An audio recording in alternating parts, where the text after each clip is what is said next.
Can you recover something or someone when you believe that person or those things are gone? They're gone forever. You've lost them.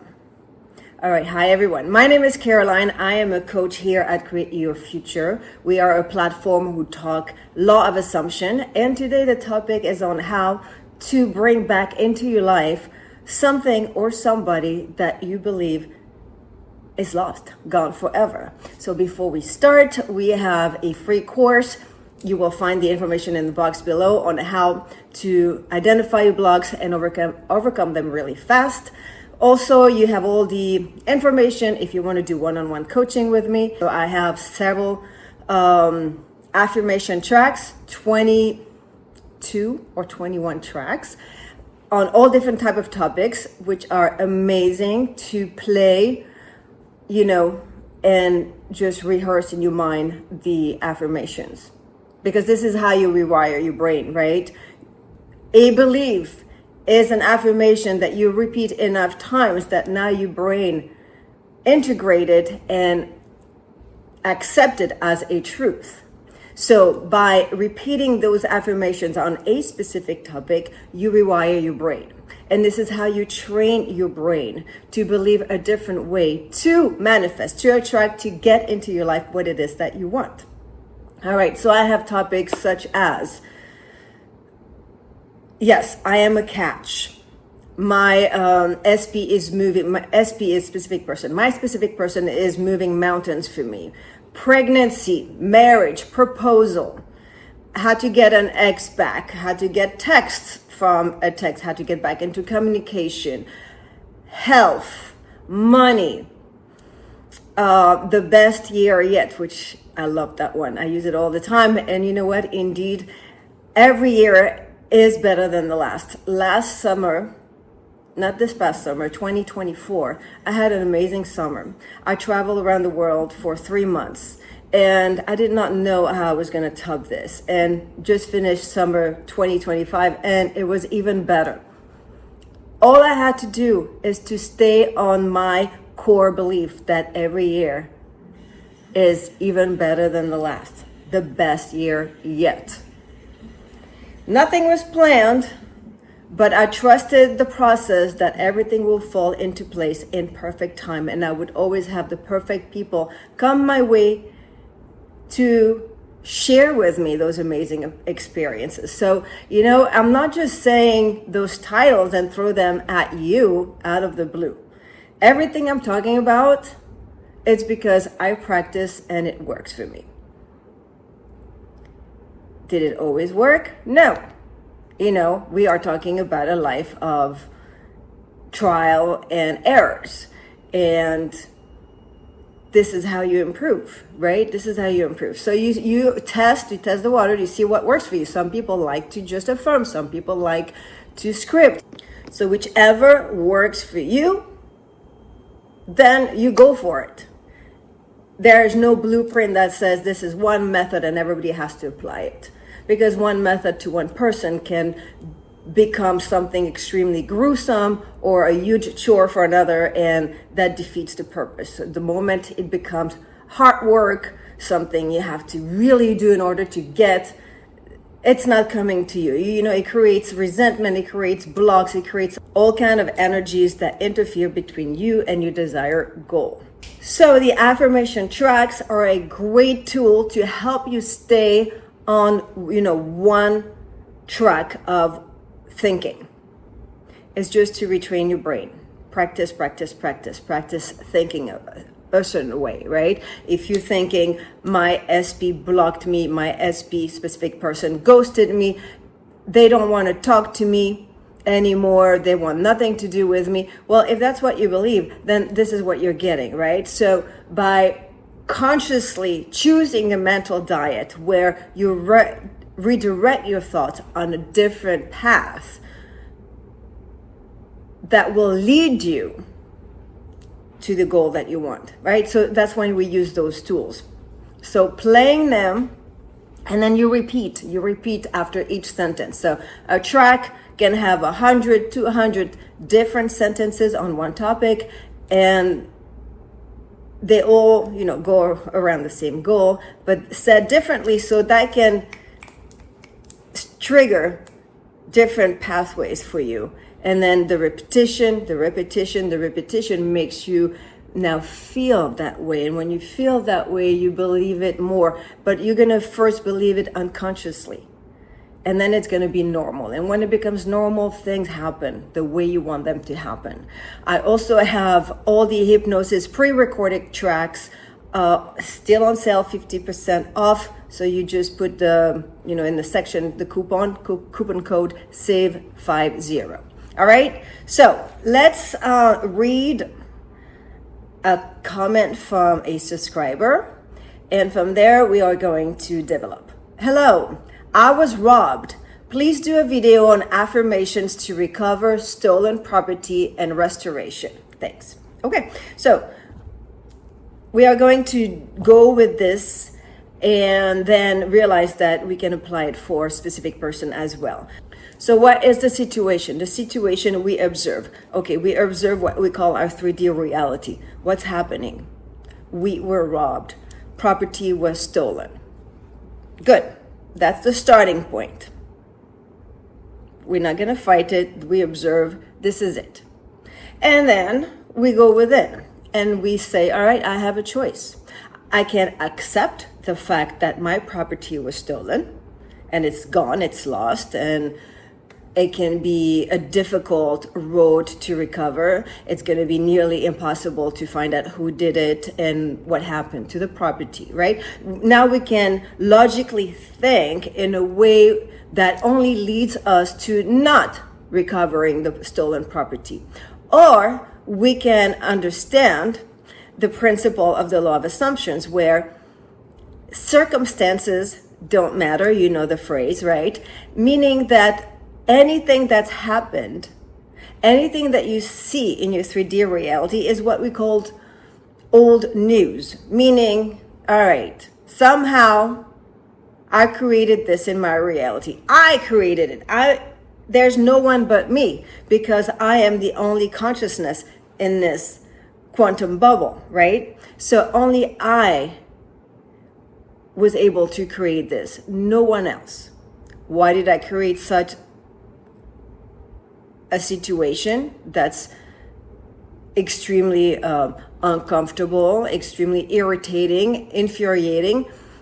Often when people get robbed, they feel violated for good reasons. So, why did we create all this? Well, we created all this for a number of reasons, but they all stem from our consciousness.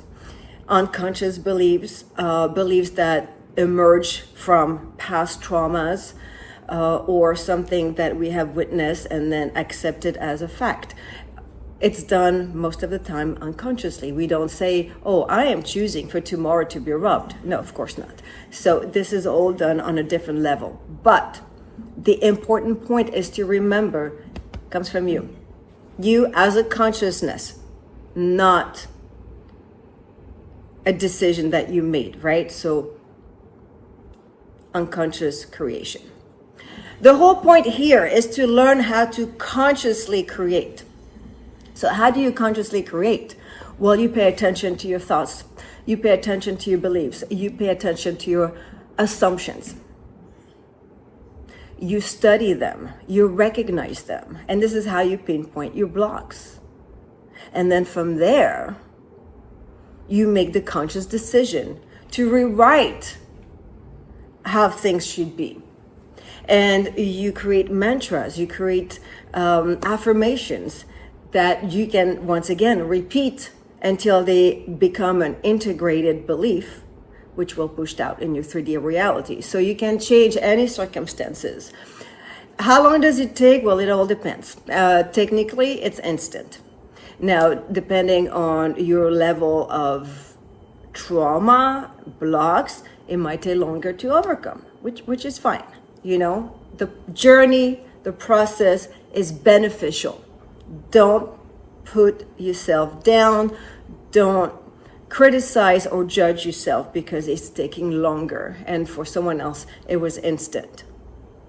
It's your journey. You're learning. No matter what, you're making progress. You are aware of where you stand. You're aware that it's all about mental diet and your conscious creation. So be gentle with yourself, but pay attention, write it down, and then switch it, correct it. So for instance, in the case of stolen properties, I have a mantra. I've had that mantra for 30 years or more, and it's my personal mantra.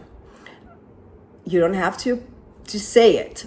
You can say it, you can switch it to something similar, but my mantra is, nothing is lost in God's mind.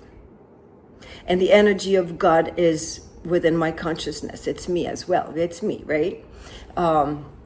So in my consciousness, nothing is lost. It's there. And the only obstacle between me and my lost property or my stolen property is my own mind, my own beliefs that it's going to be difficult or even impossible to recover. It's really your belief. These are your blocks. So you change that. So if you truly believe that nothing is lost in God's mind, if you truly believe, you can say differently, that nothing is ever lost. It's all energy, and whatever I created by not really being on top of my mental diet, it's okay. I can change it right now, because each moment, remember, each moment is independent from the other moment. So each instant, each moment is a reset. So whatever happened in the past does not affect this exact moment unless you link it to the past, unless you make the conscious choice that, oh, right now the truth is I don't have my stolen property because it was stolen. Instead of saying I'm always with my property. It's right here. I can feel it. I can touch it. It's always with me. Nothing is lost. Nothing is stolen, right? It's with me. It's back. So it's like recreating the fact that in this instant, it's with you. So right now you choose to believe it's with you instead of choosing to believe it's stolen. How? You're going to say, how? How is that possible? Well, it's possible because each instant is independent from the other. It's possible because every outcome, every possible reality, which are limitless, coexist simultaneously right now at the same time. So there is a reality where your property is stolen. There is a reality where your property was never stolen. There's a reality where your property, whatever, was stolen and recovered. It's here. It's with you. It's here. It's with you. So which out of all those different realities are you going to choose to, situate yourself and identify yourself as? I am choosing the reality where I identify as me. I am the person with all my belongings that are with me. They're safe at all times and nobody's ever touched them, right? So it's identifying yourself in this very moment in a very position that benefits you, that suits you. So which one do you choose? It's tricky. It's not easy to do for many, and I understand that. But again, that's the way it works. So if your property was stolen and now, right now, you continue to identify yourself as the person who was robbed, what energies are you attracting for your property to be back with you, for your property to be with you, whether it was recovered or whether we are now in a reality where it was never stolen, because they all exist. So the choice is to have the mental diet and identify as the person with a certain role. So your role right now, which one is it? Who do you identify as? I identify as the person who is respected by everyone and who is liked and loved by everyone, and therefore nobody's robbing me. People are respecting me and my belongings. This is who I identify as. And if you cannot revise the past, that you were never robbed, you can go with just the fact that it's recovered. It's recovered. Your property is recovered. I feel, and you link a feeling to it, right? I feel so good. I feel so good. Why? Because my belongings are back with me. Everything was recovered. How? Do you worry about how? Don't worry about how. You know, whether the police did their job and found your stuff and bring them back to you, that's one thing. Whether the person who stole felt bad and is bringing everything back, who knows? You know, whatever scenarios, you don't worry about how. How did it happen? It doesn't matter. The only thing that matters is that you are feeling good and satisfied right now because you are with your property. You also have to kind of look at all the feelings that you may have around why somebody would rob you. So again, it's an identification. Who do you identify as? What kind of person are you? You're a person in danger of, you know, of being robbed? Are you not safe? Are you living in an area where people are not trustworthy? Do you have people around you who are not trustworthy? I mean, you know, so I would definitely look at my beliefs in terms of what I think the people around me or my surrounding behave. I would do that. And I would go with mantras or affirmations on a daily basis where I'm always safe, I'm always protected, so are my belongings. The people around me, they all respect me, they're all trustworthy. There's only honest people in my reality. You know, such beliefs. I mean, create an environment of trust and honesty and goodness and kindness. Because that exists. I've seen it. And I still see it. So, you know, when we keep on focusing on the fact that this world is getting worse by the day, it's a terrible time to live. People are just so rude and they're just not trustworthy, and they're criminals and they're dangerous, and the world we live in is dangerous. You know, you keep on nurturing and feeding those thoughts with that type of energy coming from you, you are going to experience unpleasant situations such as being robbed, because being robbed, it's clearly a very unpleasant situation. It's a violation. It's a huge violation. It feels awful. So it's important.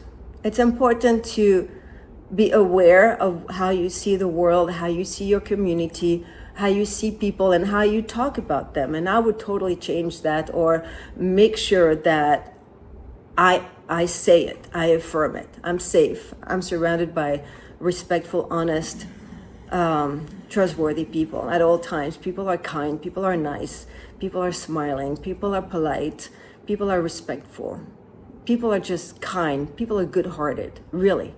Everybody I meet is so nice and so kind.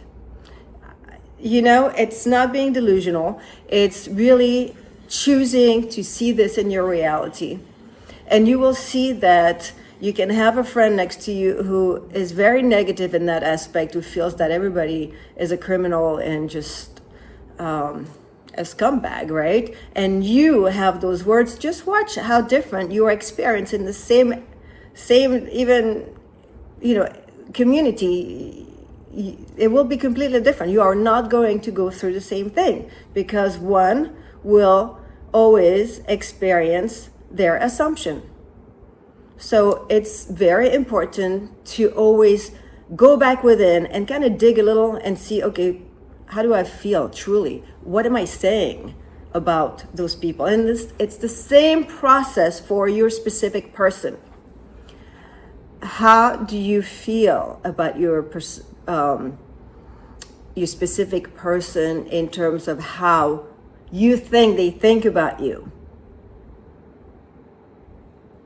Because they are not ghosting you, they're not rejecting you. You are creating this with your assumptions, right? It's the same process with a specific person. So always look within and dig a little bit into your own core beliefs, because you will see that whatever happened to you that was traumatic, such as a robbery, somehow you have aligned with those thoughts. Somehow. Sometimes we have to dig more. But the important thing is you're in charge, right? You are the operant power in your own reality, so you can change all this around. It's all about awareness and then clarity, and then choose to speak the words and pronounce and go for affirmations that will create then beliefs and assumptions that support the type of life that you want, the type of people you want in your life, and the type of experience. You know what? It's safe. Every day I wake up and I'm so happy. I live in a very safe area. I live in an area where people are just so honest and trustworthy and kind, just so nice, so helpful, just really good people. I am surrounded by good people. I'm surrounded by people who are so respectful.